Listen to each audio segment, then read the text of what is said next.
It was never supposed to be like this. You were supposed to watch as people mysteriously disappeared, and argued about the point of a life not worth living.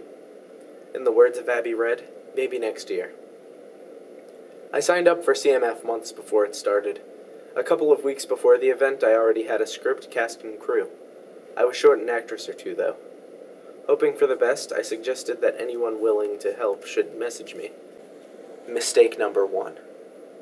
This girl, Abby, sent me a message telling me that she wanted to join my team.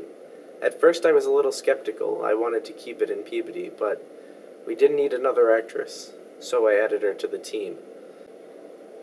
Mistake number 2. After adding her to the team and sending emails back and forth, she requested a copy of the script. Since she was on the team already, I had no problem sending it to her. I had a slight gut feeling that something was a little off, but I decided to ignore it. She was an actress and needed to learn her lines, right? Mistake number 3. I invited her over to Peabody Hall on a Thursday to meet the cast and crew, and so that I could see what I was working with. In retrospect, my gut feeling probably came from the fact that, aside from the thumbnail picture on her profile, I had never actually seen her, nor could I find her on social networking sites. I was extremely suspicious when she sent an email back explaining that she had a molecular geology test on Thursday afternoon, but would be willing to meet me, at 9:30 at the local convenience store. I'd like to emphasize the term molecular geology. These are her exact words.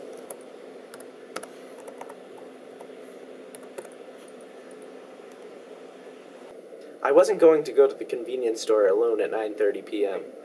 The theater department's huge production was going on that night, so I sent this Abby person another email, suggesting that we meet on Tuesday instead. Her response waved a huge red flag. She explained that she would not be free on Tuesday, or any other night, ever, due to the fact that a couple of guys were up to no good, and she had to move to Bel Air with her auntie and uncle. I passive-aggressively suggested that it might not work out this year, and might work better next year. I thought this had been the end of it. Mistake number 4. I had forgotten about Abby Red for a while, and reconfigured the script I had written. The night I got the equipment, I ran a placeholder run because most of my actors and actresses were part of the theater department's performance, and the one I had was wearing makeup for the drag show. The day after the equipment was distributed, I got back to the dorm to discover Abby decided to send me a couple of things. The first left me confused. She sent me the most complete form of pie I have ever laid my eyes on, informing me that she heard I wasn't eating well, and I should have some pie. It was ridiculous. The second was Abby notifying me that I would be disqualified, because I sent the script to someone who was not on my team. I was certain this was someone's bitter attempt to discourage me from continuing, but I couldn't risk it. As proud of my script as I was, I had to get working on a new one right away. This time, I didn't need to spend much time creating characters or writing stories. Perhaps I'll never know who Abby Red is. Maybe she'll be at the festival. I can imagine the look on her face. Abby Red could be the person sitting next to you. She could be the person sitting next to me. I've even considered that in some Shyamalan twist, I myself could be Abby.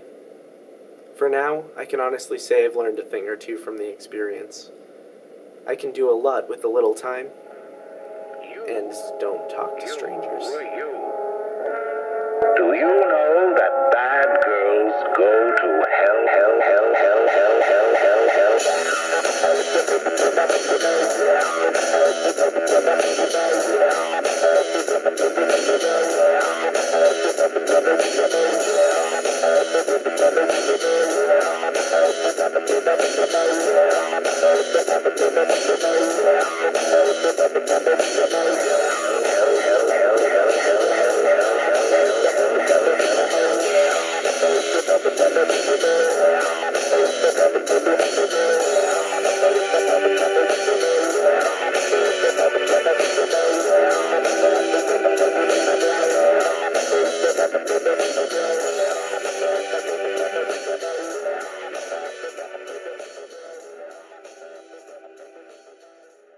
Maybe next year.